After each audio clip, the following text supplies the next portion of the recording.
Have you ever noticed that the harder you try to push away misfortune, the more it clings to you? Have you felt that despite your spiritual efforts, setbacks only seem to multiply? Welcome back to the channel.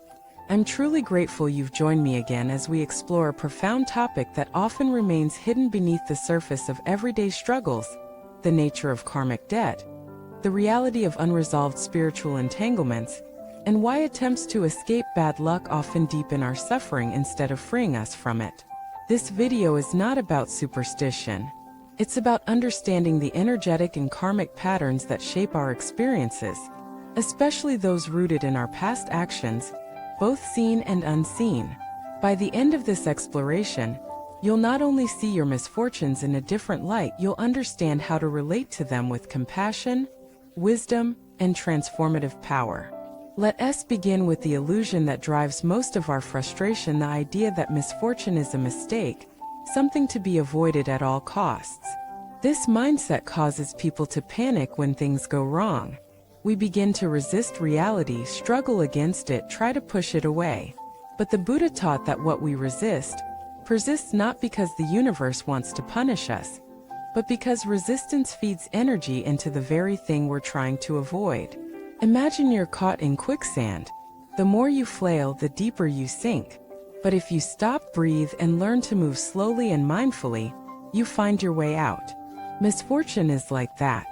Many people unknowingly attract more suffering by resisting their karma. They think, "I've done my prayers, my rituals, my mantras, why is this still happening?" But the deeper truth is this: misfortune is not an enemy. It's a messenger. And often, it's a messenger sent by the echoes of our past. Karmic debt, or what is traditionally known as karmic entanglement, refers to unresolved consequences of past actions. These can be from this life or carried from previous ones. Every unhealed wound, every betrayal we caused, every lie, every act of harm, intentional or not, creates energy. If not resolved through awareness, atonement, or transformation, that energy lingers. Now, what happens when we begin spiritual practice? We shine light on that darkness. And what does darkness do when exposed to light? It doesn't vanish quietly, it thrashes. It reacts. It intensifies temporarily before dissolving. That's why people often say, "Things got worse when I started meditating or chanting." Yes, because you're stirring the depths. You're bringing old seeds to the surface. And that is not punishment, that's purification. Let me share a story. A man named Arjun in his 40s began practicing Buddhist repentance rituals after years of causing pain in his business dealings. He felt a sincere desire to change. But within months of beginning his spiritual path, he lost his business, his wife left him, and he was diagnosed with a chronic illness. He was devastated. "Why is this happening now when I'm trying to do good?" he cried. A monk told him, "When the river is shallow, you don't see the mud. But when it dries up, the mud appears. That's your karma showing itself, not to punish you, but to invite you to clean it." That changed everything. Arjun began practicing not to get results, but to clear the mud. He faced his actions. He wrote letters of apology. He helped those he once ignored. He offered merit through prayers, not for gain, but for release. And over time, his mind calmed. His relationships shifted. His illness stabilized. Most of all, he found peace. This is the key. Misfortune doesn't mean your practice is failing. It often means your practice is working. You're no longer escaping. You're transforming. But what about karmic creditors, what some traditions call spiritual debtors or entities of unresolved ties? These are not ghosts in the horror movie sense. These are beings often once connected to us through harmful actions who have not been released. Their energy still clings, seeking acknowledgement, apology, or resolution. And here's the difficult truth: ignoring them doesn't make them go away. Trying to banish misfortune without addressing its roots is like chopping weeds without pulling the roots. They'll grow back. So what can we do? We begin with humility. Instead of asking, "Why is this happening to me?" ask, "What past wound is returning to be healed?" Then, offer light. In Buddhist practice, this takes the form of compassionate rituals like water and food offerings to karmic creditors, dedication of merit, and sincere inner repentance. Repentance doesn't mean self-hatred. It means taking full responsibility for the past without shame, and choosing to plant new seeds.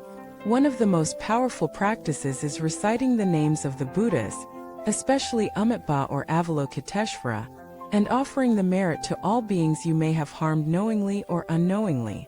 When done sincerely, this is not just symbolic. It is energetic medicine. Let me tell you a story of Mei Lin, a woman who had repeated miscarriages. Doctors found nothing wrong. Spiritually inclined, she consulted a Dharma teacher who gently asked, "Have you ever had abortions?" She burst into tears. She had hidden 2 abortions in her youth, carrying deep guilt and fear. The teacher invited her to a ceremony of light and forgiveness not only for the lost lives, but for herself. She offered prayers, food, and water. She wrote letters. She cried deeply. She asked for forgiveness not in fear, but in love. Within a year, she conceived and gave birth to a healthy child. This is not magic. This is energetic release. The karmic ties were acknowledged, honored, and released. The misfortune stopped not because of rituals, but because love replaced resistance. Now, let us address the fear that often arises: what if I don't know what karma I'm paying off? That's okay. You don't need to remember the past. You only need to be present with your current emotions. When fear arises, bow to it. When sorrow surfaces, honor it. When loss visits, sit with it. Then say, "May this suffering open my heart." Every moment of suffering is a gate. And behind that gate is wisdom. The most powerful mantra you can chant is not just syllables, it's this: I see you, pain. I hear you, past. I honor you, misfortune. And I choose love. Misfortune loses its power when you stop resisting and start listening.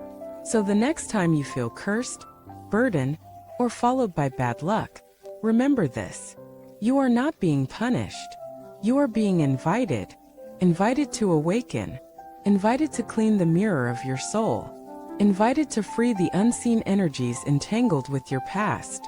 And as you do, life may still bring storms, but you'll stand in them, grounded, clear, and radiant.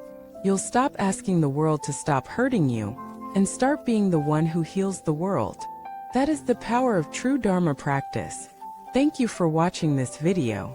If this message opened something within you, please share your story in the comments, subscribe to the channel, and continue this path of light and transformation. Your presence here matters more than you know.